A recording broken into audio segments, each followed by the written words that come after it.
السلام علیکم، welcome to my YouTube channel universal deep info. اس ویڈیو میں آپ کو بتائیں گے دنیا کے فیمس پرسن میں سے ایک کے بارے میں جو خاص طور پر مسلم کنٹری کے آئیڈیل ہیں، جن کا نام ہے طیب اردگان۔ اس ویڈیو میں آپ کو ان کی پوری لائف کے بارے میں بتائیں گے۔ آئیں شروع کرتے ہیں۔ بچپن سے لے کے اب تک کے سفر کے بارے میں۔ رجب طیب اردگان 26 فروری 1954 کو استنبول میں پیدا ہوئے۔ انہوں نے 1965 میں قسمساپیل پرائمری اسکول سے گریجویشن کیا اور 1973 میں استنبول امام ہاتب اسکول مذہبی پیشہ ورانہ ہائی اسکول ہے میں ہائی اسکول کی تعلیم مکمل کی۔ اضافی کورسز کے لیے ضروری امتحانات جناب اردوغان نے ایوب ہائی اسکول سے بھی ڈپلومہ حاصل کیا۔ انہوں نے 1981 میں مرمارا یونیورسٹی کی faculty of economics and administrative sciences سے گریجویشن ڈپلومہ حاصل کیا۔ اپنی جوانی کے بعد جناب اردگان نے سیاست سے جڑی سماجی زندگی گزارنے کا انتخاب کیا۔ 1969 سے 1982 تک وہ فٹ بال میں بھی سرگرمی سے دلچسپی رکھتے تھے، جس نے انہیں اپنے چھوٹے سالوں میں ٹیم ورک اور جذبے کی اہمیت سکھائی۔ یہ سال اس وقت کے موافق تھے جب جناب اردگان نے ایک مثالی نوجوان کے طور پر سماجی اور قومی مسائل میں دلچسپی لینا شروع کی اور فعال سیاست میں قدم رکھا۔ اپنے ہائی اسکول اور یونیورسٹی کے سالوں کے دوران نیشنل ٹرکش اسٹوڈنٹس ایسوسی ایشن کی اسٹوڈنٹس برانچ میں فعال ذمہ داریاں سنبھالتے ہوئے جناب اردگان کو 1976 میں بیگولو یوتھ برانچ کا سربراہ منتخب کیا گیا۔ وہ M S P Istanbul youth کے سربراہ بھی منتخب ہوئے۔ اس سال برانچ 1980 تک اس عہدے پر فائز رہے۔ انہوں نے 12 ستمبر کے دور میں نجی شعبے میں مشیر اور سینئر ایگزیکٹو کے طور پر خدمات انجام دیں جب سیاسی جماعتیں بند ہو گئی تھیں۔ جناب اردگان 1983 میں قائم ہونے والی ویلفیئر پارٹی کے ساتھ سیاسی سرگرمیوں میں واپس آئے اور وہ 1984 میں ویلفیئر پارٹی کے بیگلو ضلعی سربراہ منتخب ہوئے۔ 1985 میں وہ ویلفیئر پارٹی کے استنبول کے صوبائی سربراہ منتخب ہوئے اور اسی سال وہ ویلفیئر پارٹی کے سینٹرل ایگزیکٹو بورڈ کے رکن بن گئے۔ استنبول کے صوبائی سربراہ کی حیثیت سے اپنے دور میں دیگر سیاسی جماعتوں کے لیے ایک نئے تنظیمی ڈھانچے کی تشکیل کرتے ہوئے رجب طیب اردگان نے ایسے منصوبے انجام دیے جن کا مقصد خواتین اور نوجوانوں کی سیاست میں شمولیت پر زور دینا تھا۔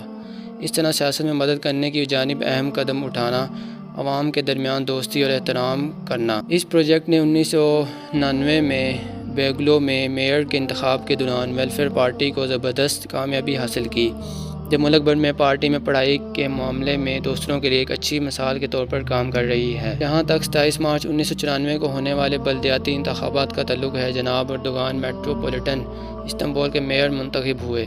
میئر کے طور پر اپنی مدت ملازمت کے دوران انہوں نے اپنی سیاسی صلاحیتوں کے ذریعے دنیا کے سب سے اہم میٹروپولیٹن شہروں میں سے ایک استنبول کے دائمی مسائل کے درست تشخیص اور حل پیش کیے۔ وہ ٹیم ورک اور انسانی وسائل اور مالیاتی امور میں کامیاب انتظام کو اہمیت دیتے تھے۔ سینکڑوں کلومیٹر نئی پائپ لائن بچھا کر پانی کے مسئلے پر قابو پا لیا گیا۔ کوڑے کے مسئلے کو ری سائیکلنگ کی جدید ترین سہولیات کے قیام سے حل کیا گیا اور اردگان کے دور اقتدار میں قدرتی گیس کے منصوبوں سے فضائی آلودگی کا مسئلہ ختم ہوا۔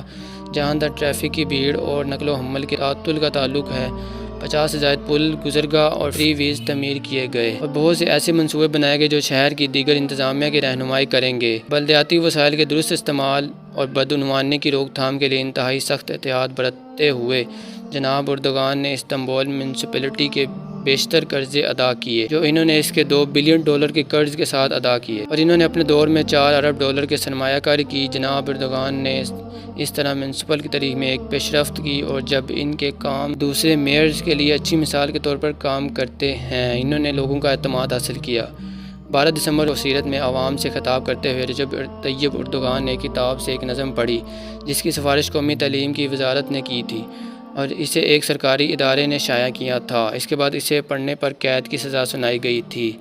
نظم اس طرح ان کی بطور میئر میعاد ختم ہو گئی۔ جناب اردگان نے 4 ماہ جیل میں گزارنے کے بعد 14 اگست 2001 کو عوام کے پرزور مطالبہ اور ترقی پذیر جمہوری عمل کے نتیجے میں اپنے دوستوں کے ساتھ جسٹس اینڈ ڈیولپمنٹ پارٹی قائم کی اور وہ بانی جنرل منتخب ہوئے۔ بانیوں کی کونسل کی طرف سے اے کے پارٹی کی سربراہ قوم کے احسان نے اے کے پارٹی کو ایک سیاسی تحریک بنا دیا جس نے اپنے قیام کے پہلے ہی سال میں ملک میں سب سے زیادہ عوامی حمایت حاصل کی اور اسے ترکی کی گرینڈ نیشنل اسمبلی میں 2/3 اکثریت کے ساتھ واحد حکمران جماعت بنا دیا۔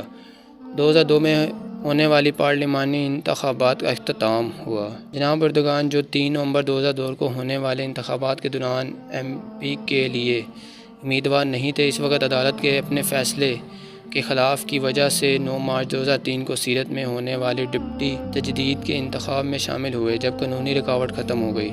ضروری قانونی ضابطے بنائے گئے، اس الیکشن میں ڈالے گئے ووٹوں کا 85% لے کر وہ 22ویں مدت کے لیے سیرت سے نائب بن گئے۔ 15 مارچ 2003 کو وزیر اعظم کا عہدہ سنبھالنے کے بعد رجب طیب اردوغان نے ایک روشن اور مسلسل بڑھتے ہوئے ترکی کے اپنے آئیڈیل کے ساتھ مختصر ترین وقت میں بہت سے اہم اصلاحات نافذ کیں۔ ملک نے جمہوریت، شفافیت اور بدعنوانی کی روک تھام میں بہت ترقی کی۔ اس کے ساتھ ساتھ مہنگائی، جس پر قابو نہیں پایا جا سکا تھا اور جس نے ملکی معیشت اور عوام کی کئی دہائیوں سے نفسیات کو بری طرح متاثر کیا تھا، اس پر قابو پا لیا گیا۔ ترک کرنسی نے 6 صفر کو ہٹا دیا گیا، جس سے ترک لیرہ کو اس کا کریڈٹ واپس مل گیا۔ ریاست کے قرضوں کے سود کی شرح کو کم کیا گیا اور فی کس قومی آمدنی میں خاطر خواہ اضافہ ہوا۔ بے مثال تعداد میں ڈیم، رہائشی یونٹس، اسکول، سڑکیں، ہسپتال اور پاور پلانٹس بنائے گئے۔ ان تمام مثبت پیش رفتوں کو بہت سے غیر ملکی مبصرین اور مغربی رہنماؤں نے خاموش انقلاب کے طور پر بیان کیا۔ رجب طیب اردوغان نے یورپی یونین میں شمولیت کے لیے ملک کی تاریخ میں ایک اہم موڑ کے طور پر بیان کیے گئے اپنے نتیجہ خیز اقدامات کے علاوہ مسئلہ قبرص کے حل اور بہت سے ممالک کے ساتھ مؤثر تعلقات کی ترقی کی جانب ایک اہم اقدامات کیے ہیں۔ اپنی عقلی خارجہ پالیسی اور دوروں اور رابطوں کے شدید سلسلے کے ذریعے ملک میں قائم استحکام کے ماحول نے داخلی حرکات کو آگے بڑھاتے ہوئے ترکی کو ایک اہم ملک بنا دیا ہے۔ ترکی کی تجارت اور سیاسی طاقت کے حجم نے نہ صرف اپنے خطے بلکہ بین الاقوامی سطح پر بھی غیر معمولی اضافہ ہوا ہے۔ رجب طیب اردوغان نے AK پارٹی کے جنرل چیئرمین کی حیثیت سے 22 جولائی 2007 کو ہونے والی پارلیمانی انتخابات میں شاندار کامیابی حاصل کی اور 46.6% ووٹ حاصل کر کے جمہوری ترکی کی 60ویں حکومت قائم کی اور اعتماد کا ووٹ حاصل کیا۔ 12 جون 2011 کو ہونے والے پارلیمانی انتخابات کے اختتام پر جناب اردوغان نے 50% ووٹ حاصل کیے اور 61ویں حکومت قائم کی۔ 10 اگست 2014 کو 12ویں صدر منتخب ہوئے۔ رجب طیب اردوغان نے عوامی ووٹوں سے منتخب ہونے والی جمہوری ترکی کے پہلے صدر بھی ہیں۔ 16 اپریل کو ایک ریفرنڈم میں آئینی ترمیم کی منظوری کے بعد صدر کو اپنی پارٹی کی رکنیت برقرار رکھنے کی اجازت دی گئی۔